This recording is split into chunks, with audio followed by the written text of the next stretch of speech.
Hello viewers, আসসালামু আলাইকুম। আমি নীলা আপনাদের সবাইকে ওয়েলকাম করছি নতুন আরেকটা ব্লগ ভিডিওতে। আর আজকের ব্লগটা সকাল থেকে কোথায় কোথায় যাব, কি করব সেটা আপনাদের সাথে শেয়ার করব। এই যে আমাদের বাড়ি থেকে বের হচ্ছি, বাড়ির পাশের রাস্তাটা, তো এখানে সামনে ইজি বাইক দাঁড়িয়ে আছে। তো এখন আমরা ইজি বাইকে উঠে গেলাম। আজকে আমাদের গন্তব্য হচ্ছে মামাতো ভাইয়ের শ্বশুরবাড়ি দাওয়াত দিয়েছে, সেখানে যাব। তো আমরা একটা ইজি বাইকে অনেকেই উঠলাম। এই যে আমরা দিনা, ইলা, আমার মেয়ে, তারপরে হচ্ছে আমি, ইহান বাবু, মামি, তারপরে আমাদের আরেকটা বোনের মেয়ে, সামনে আছে রাজন।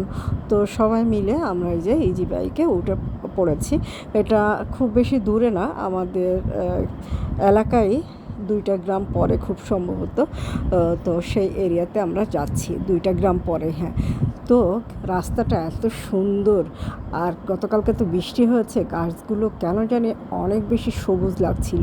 আর এত বেশি গরম পড়ছে যে গাছগুলো ইদানিং খুব মানে ডিপ কালার দেখা যায়, যার কারণে গরমের কারণে।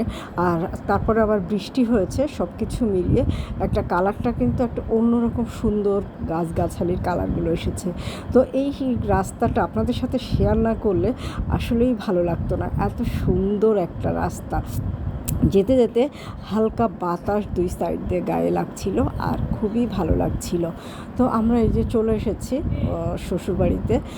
তো কাল সকালে আমাদেরকে দাওয়াত দিয়েছে, তো যার কারণে আমরা দুপুরেই চলে আসলাম, দুপুরে খাওয়ার দাওয়াত। তো খাওয়া দাওয়া সেরে আমরা এখান থেকে বের হব। তো এই যে আমরা এখন ঢুকছি ওদের বাড়িতে। ওর আবার 2টা ছোট বাচ্চা আছে, 2টা মেয়ে, আয়াত এবং যারা।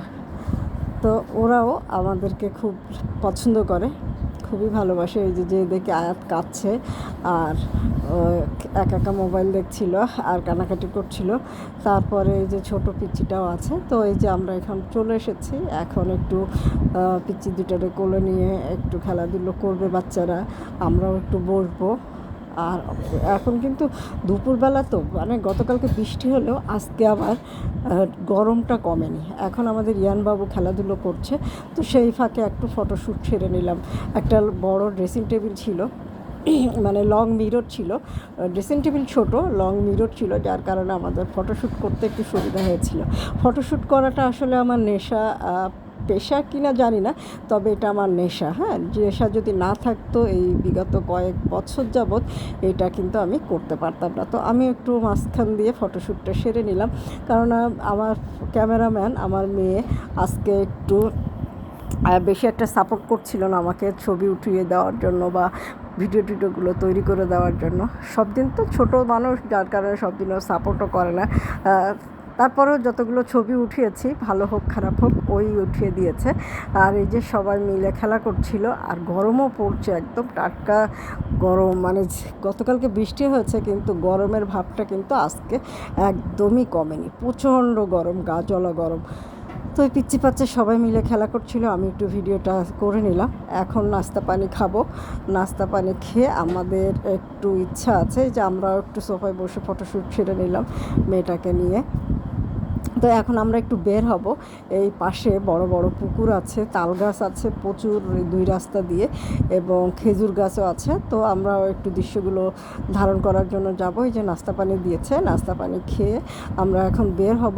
বের হয়ে ওখানে একটু ছবি টবি উঠাবো, ফটোশ্যুট করব, কয়েকটা ভিডিও টিডিও বানাবো। এর ভিতরে আমাদের ইহান বাবু বললো, মনে আমি একটু সিঁড়ি দিয়ে উঠবো উপরে, ছোটো বাচ্চাদের যা হয় আর কি। তো ওর ফতো ভাইয়ের শ্বশুরবাড়িটা বেশ সুন্দর, খুব পরিপাটি করে ঘরটা বানানো, খুব ভালোই লাগলো দেখে।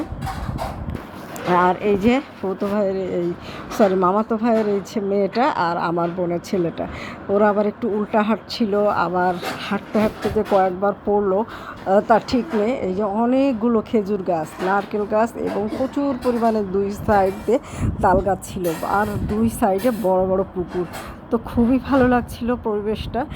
পুকুরের ধারে গেলে আর কিছু থাক আর না থাক, বাতাসটা কিন্তু থাকে, যত গরমই পড়ুক, যত রোদই পড়ুক। যেখানে দেখবেন জলাশয় আছে সেখানেই কেন জানি না একটু বাতাস, শীতল বাতাস পাওয়া যায়, আর খুব ভালো লাগছিল। আমরা সবাই মিলে গিয়েছিলাম। তো এখানে সবাই মিলে আবার একটু ফটোশ্যুট করে নিলাম দাঁড়িয়ে। ইয়ানবাবু, রোহানবাবু, রোহনবাবু যায়নি, রোহনবাবু আজকে বাড়িতেই আছে। আমাদের বাড়িতেও আজকে অনেকের দাওয়াত ছিল। তো আজকে দুপুরে আমাদের রোহানের দাদি তারপরে আরও অনেককে দাওয়াত করেছিল। তো ওরা আসবে বলে আর কি ওরা আসেনি, তো ওরা ছাড়াই আমরা আসলাম, কারণ এইদিকে না আসলেও হবে না, বারবার করে অনুরোধ করছিল। আর দেখেন এই যে তাল গাছগুলো, কী সুন্দর তাল গাছ। ও এই তাল গাছের রস আমি বেশ কয়েকবার পাঠিয়েছে, খেয়েছি।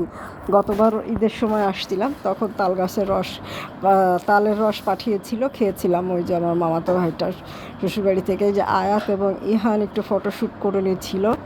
আর রাস্তাঘাটগুলো কিন্তু খুব সুন্দর, খুব সুন্দর। বৃষ্টি হওয়াতে কাদা পড়েছে, বাট পুরোটাই সলিং করা। আর আয়াত বুড়ি দৌড়োতে যে কয়েকবার পড়লো। এই যে আমাদের ইহান বাবু, আমাদের সোনা বাচ্চাটা, সোনা মানিকটা, ওর একটু ফটোশ্যুট করে নিলাম। আর ও মনে করেন ও সারাটা দিন আমার কাছে থাকলে ওর কোনো ক্লান্তি নেই, দুঃখ নেই, কষ্ট নেই, কিচ্ছু নেই। হ্যাঁ, যা বলি তাই, একটু খাওয়াই টাওয়াই দিলে। আর যেটা বলি এনার্জি অনেক আছে আলহামদুলিল্লাহ, তো এনার্জির সমস্যা নেই, বেশ চাঙ্গাই থাকে, সারা দিন ঘুরতে পারে। দেখেন তাল গাছগুলো অনেক সুন্দর না? তো এই ছিল মোটামুটি আজকের ভিডিওটা।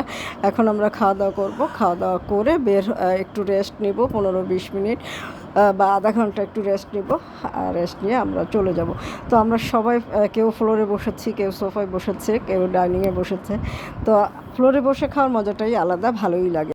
তো খাওয়া দাওয়া শেষ করে রেস্ট নিয়ে বাড়ি চলে যাব। তো আপনারা সবাই ভালো থাকবেন, সুস্থ থাকবেন, আমার পেজের সাথে থাকবেন। আল্লাহ হাফেজ।